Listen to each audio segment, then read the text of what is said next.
Okay? But I really appreciate that you asked a question, and it's clearly based on the last lecture that we discussed. We should have you framed such a class.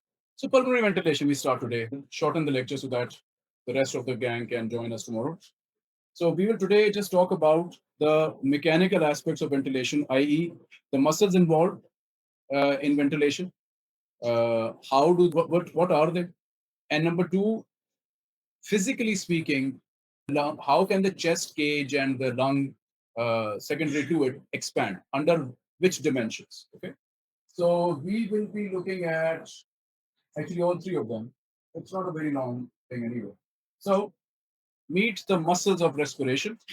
It's a very simple thing. You don't have to do a lot of cramming like you have to do for your stage. It's very simple actually. If you just follow the direction, start with here. So there are muscles of inspiration, muscles that when they contract, the inspiration sequence is triggered. And I've been hinting this all along that you don't suck air in. You don't do that normally. Normally, air just enters your lungs effortlessly. You're not even aware of it. How does that happen? It happens because certain muscles of inspiration they contract, and when they contract, a sequence of events is triggered, which allows the air to seamlessly enter the lungs. वो कौन से muscles हैं? Which muscles are there? So the main muscle, ये देखो, is the diaphragm, that dome-shaped muscle. You know this. So it contracts, and it's the main muscle of inspiration. Please remember that. Usually, vivas of respiration start with this question: Bete, tell us the muscles of respiration. And you now, this is the place to shine. You start with the muscles of inspiration. Then you enumerate those muscles of inspiration, which is just one. Then you say accessory muscles of inspiration, those muscles which are brought on by effort. So right now, it's just the diaphragm. No complications. However, when you strain, so for example, when you exercise, you need an extra kick. You need extra air to enter the lungs because your oxygen requirement of the tissues have increased. So you need more volume of air to come inside, right? So simple diaphragm movement and whatever it does with the lung is not enough in this situation. So you have accessory muscles. It's the ये देखो, accessory muscles of inspiration contract only during forceful inspiration. Everything is written. Sternocleidomastoid and scalenos muscles. ये ऊपर यहाँ पे लगे हुए होते हैं collarbone के पास, ठीक है? They tug the lung upwards, or sternocleidomastoid is that big muscle जो यहाँ पे आता है. So these are the accessory muscles of inspiration, not brought on, not required at rest. So going back to the viva starts with what are the muscles of respiration? The examiner has given you a big question. The way you break it down gives the examiner that the guy is organized. You can be a nightmare in your real life, doesn't matter. But the way you answer, at least at that time, the drama that you put on is very important. So you say respiration involves inspiration and expiration. The examiner immediately thinks, this is a good one here. Then you say, inspiration is further divided into two: normal, at rest inspiration. For that, we have the diaphragm, and then exercise and accessory muscles, etc. There are two, one and two. Done. Now let's look at the expiration. In expiration, you will only see one heading: active expiration. Did the diagram miss at rest expiration? Clearly, it's missing. This information is missing from this diagram. Is it? At rest expiration is a dash process. Active process or passive process? Passive process. How does it do? How does it come about? Diaphragm ka elastic recoil. It's passive. You contracted the diaphragm during inspiration. Obviously, it has to go back to rest. It's going back to rest also is involved in respiration. How? It actually expires the lung. However, again, in exercise scenarios or straining scenarios, you need the extra kick. So all of these muscles, abdominal muscles and internal intercostal muscles, they come into play when you're straining, when you're pushing in expiration, when you want to get extra air out. Remember this. Questions to aaj nahi hoंगे. Very long slide, forget about this. Just listen. There are two ways you can expand the chest cage. Everyone has a chest cage. Just imagine which two areas, let's recover here, which two dimensions can the chest cage expand? The anterior posterior. So if I stand like this, the chest movement along this plane, okay? And then there is the vertical thing, obviously diaphragm wali baat, okay? The vertical thing. In anterior posterior, you should also add a anterior posterior and some lateral elements. So laterally also it can expand. The chest cage is one round thing, right? So it can be lengthened or shortened along the vertical axis, the anterior posterior axis, and the lateral axis. We've covered all areas. Yes? So this is what's written.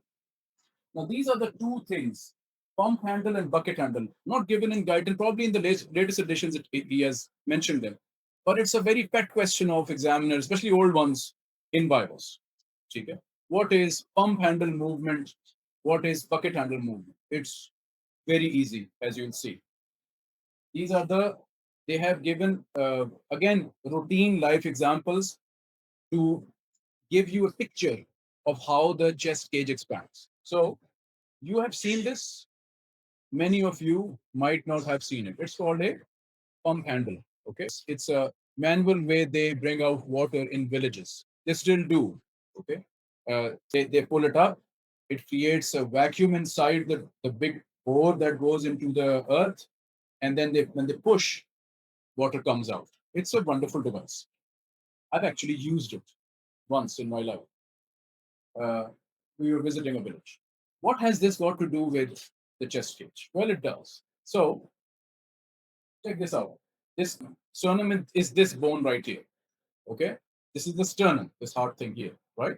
And then there are ribs that are coming out of the sternum and going to the back on the connecting on the vertebral column. Okay, and they're usually the ribs are like not like this, not horizontal. They are a bit depressed, so they're horizontal but at a down angle. So they're in a slant like this. So if you were to physically hand take your sternum in your hand and pull it out and push it in, pull it out, push it in. This is similar to what a pump handle does. You pull the handle and you push it down. It's very simple. It's not rocket science. Uh, the reason I'm explaining this is because you most probably will be asked in a Viva. Maybe not in written, but in Viva, definitely they will ask. If the Viva is on the first chapter, definitely they'll go into this business. Okay? So it is like a pump handle and it increases which diameter? When you pull the sternum out, sternum is being pulled out. Which diameter is this? Anterior posterior diameter. Very simple, nothing fancy. And when you push it back, anterior posterior diameter is decreased. When you pull it out, anterior posterior diameter is increased. Okay? So the lung, the chest wall, and the lung, which is attached to it, is pulled in the anterior posterior aspect by this type of move. That's it. Sawal hai koi? Question hai? It's pretty self-explanatory. And the bucket handle is even simpler. Literally, a bucket, you must have seen a bucket. Okay, and the handle of the bucket. When it's at rest, it is here. Okay? When you pull it up and bring it to the brim, it becomes this. Second, this is like the ribs. So the ribs I told you are at an angle and they're horizontal but in a downward sloping manner. If you pull them up like this, so if you're not inspiring, your ribs go down like this on top of the lungs. When you inspire, they go up. This angle is like a bucket handle. Okay, as if your life wasn't difficult enough to remember semantics, but this is what bucket handle movement is. Okay, movement of the ribs along the lateral diameters, increasing the lateral diameter, which by the way you can include in the anterior posterior, which is because lateral is not a huge thing. However, the Viva question is there, and I'm covering it. Okay, so as you can see, there are three pictures to clarify that the ribs go in this direction. Okay, questions? So, this you have to solve. Read it and tell me the fill in the blanks. This is one fill in the blank, two, three, four, and this is the consequence. So it's very simple. Just read it.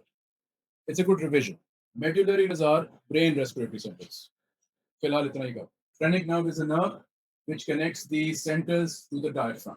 The rest should be obvious. So the answer to question 3 is diaphragm and external intercostals are activated. They're stimulated. Yes, done. 4. Thoracic volume increases. 5. Lung volume also increases. Alveolar pressure decrease. This is that first phase of inspiration. Good. And air flows into the alveolar.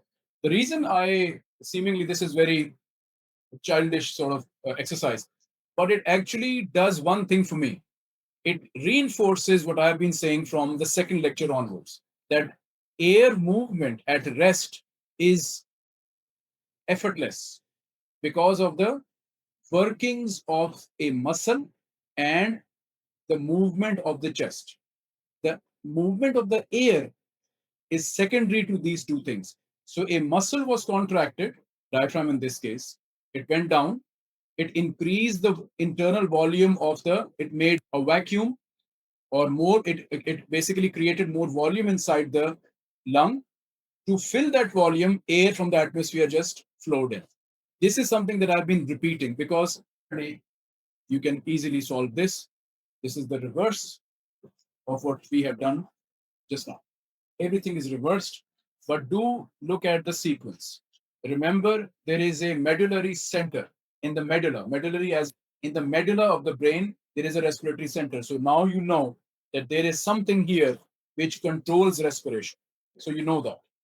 And diaphragm is the main hero of the respiratory cycle at rest. So all you need to do is contract the diaphragm during inspiration and nothing else. It will recoil after a few seconds and expiration will happen passively. Okay? Questions? Who controls the medullary respiratory center? The anatomy island has an answer. Go on. That's a pretty neat answer, but it affects the respiratory center. Yes. Does the respiratory center? What's super cool about the respiratory center? Let me put it that way. It's involuntary. Who said that? You. Very good. Name one more tissue which is as cool as the respiratory center. Cardiac name. Specific. Which part of the heart has the same coolness as the respiratory center? Sino, SANO, the pacemaker of the. Both of these tissues, they are automatic. They are brought into service at birth, and when they stop, we stop. And they are automatic. You don't do this, you don't stimulate them. Imagine if you had to stimulate your heart for it to beat. What would happen to life? Or imagine if somehow you have to stimulate your medullary center to breathe. There is a syndrome called Ondine's curse. Maybe this will get the anatomy gang interested in what we are doing. Ondine's curse. So I'll just I'll just give you the quick, interesting bits in it. It has a mermaid who falls in love with the prince. That's it. That's all the information I'll give you today. But it is linked with an actual medical disorder in which the involuntary bit of the respiratory center goes. And this person is totally on his cerebral cortex, the conscious center, to stimulate the respiratory center. So, guess what this chap bichara can't do? He can't sleep. As soon as he sleeps, the cerebral cortex goes off, he wakes up again, and consciously then again triggers the medullary center and starts to breathe. So it's Ondine's curse. Ondine probably was the name of the mermaid. Where is that mermaid coming from? I'm just throwing this away uh, for people who are not interested reading anatomy, and I'll secretly tell the physiology gang later on. Okay. Okay. Have well, you've done. You're done. So with a brief explanation of compliance, I'll let you go. Remember, okay, this is important, and I think this is casual stuff, so you guys can probably later see it on the video. This is a chart that last year I pulled it off from the WHO site, WHO, World Health Organization. Okay, this is their real data. Check this out. This is the year 2000.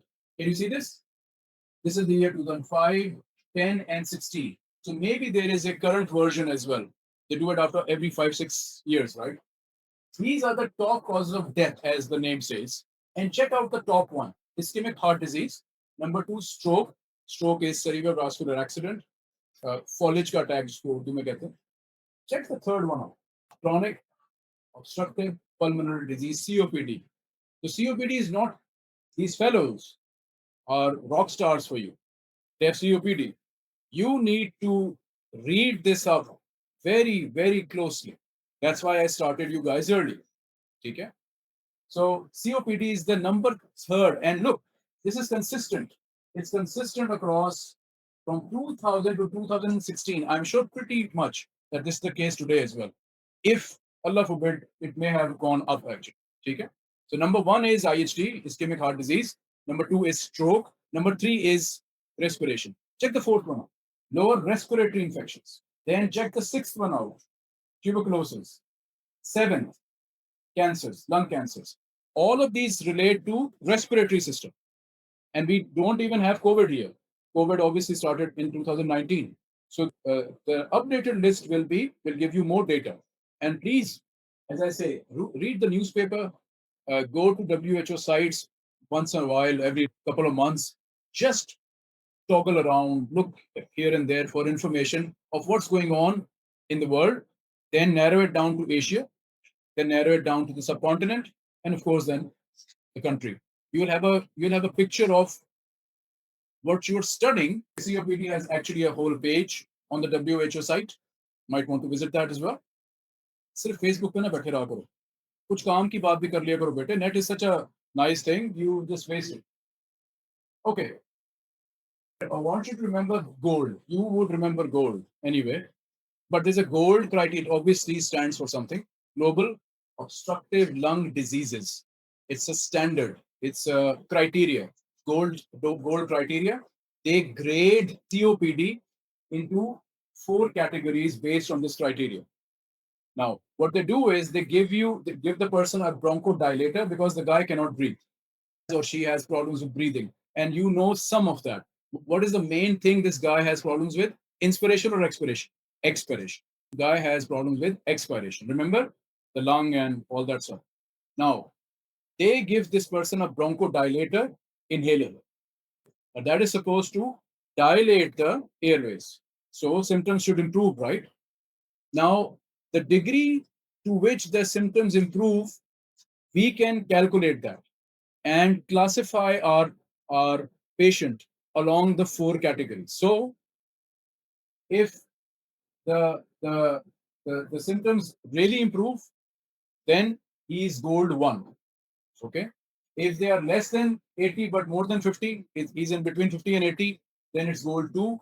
Gold three is severe, gold four is very severe, is less than even 30%. I.e., after the medicine, still he did not improve and his improvement was less than 30. Imagine what his daily life would be. He's almost sort of dying, this person. So gold criteria, I want you to remember you were told about the gold criteria today in your what fourth lecture of respiration. So some of you who may end up in, inshallah, specializing in this field, you will be dealing with gold a lot. That gold, yes, but first we have to do this one. Okay? People are smiling.